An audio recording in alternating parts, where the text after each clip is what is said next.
कर्म के दो ही प्रेरक तत्व होते हैं, लोभ और भय। स्वर्ग के लोभ से हम शुभ कर्म करते हैं और नरक के भय से भी शुभ कर्म करते हैं। नरक के भय से अशुभ कर्म न करें, मनुष्य की यही वृत्ति होती है। स्वर्ग के लोभ से शुभ कर्म और नरक के भय से अशुभ कर्म न करें। लेकिन एक तरह से देखा जाए तो दोनों बेकार है। हम मनुष्य हैं, भगवान ने हमें श्रेष्ठ कर्म करने के लिए ही पैदा किया है। जो श्रेष्ठ है वो करें। हम मनुष्य हैं, हमारा संबंध ईश्वरीय चेतना से है। हम अपने जीवन के सार तत्व को खोजें, उस आधार पर खोजें और ईश्वरीय चेतना से समन्वित हो। बाकी स्वर्ग नरक बहुत महत्वपूर्ण नहीं है।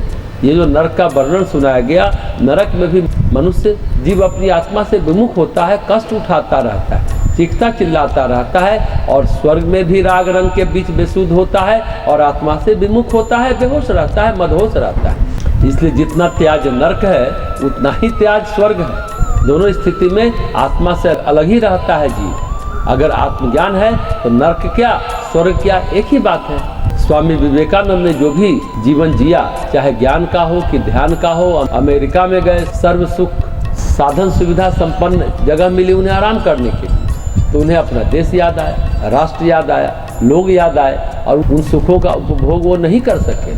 उन्होंने जो मठ बनाया, उन्होंने कहा कि हम अपने राष्ट्र को जागृत कैसे करें, हम अपने देशवासियों का दुख कैसे दूर करें।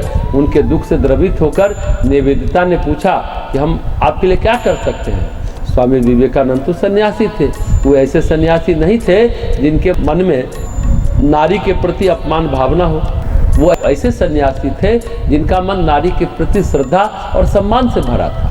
उन्होंने कहा, नोबुल, अगर कुछ कर सकती हो हमारे देश के लिए तो लड़कियों के लिए कुछ करो, महिलाओं के लिए कुछ करो, लड़कियों को शिक्षा से अज्ञान से उबारो। और निवेदिता ने कलकत्ता में शायद पहला नारी शिक्षा केंद्र स्थापित किया था उस जमाने में। कभी कभी बहुत आश्चर्य होता है कि हम किसी दुखी को देख करके कैसे सुख उठा सकते हैं। देश में दुखी जनों की, पीड़ित जनों की सहायता करना, जरूरतमंदों को धन देना धन का सही उपयोग कहलाए।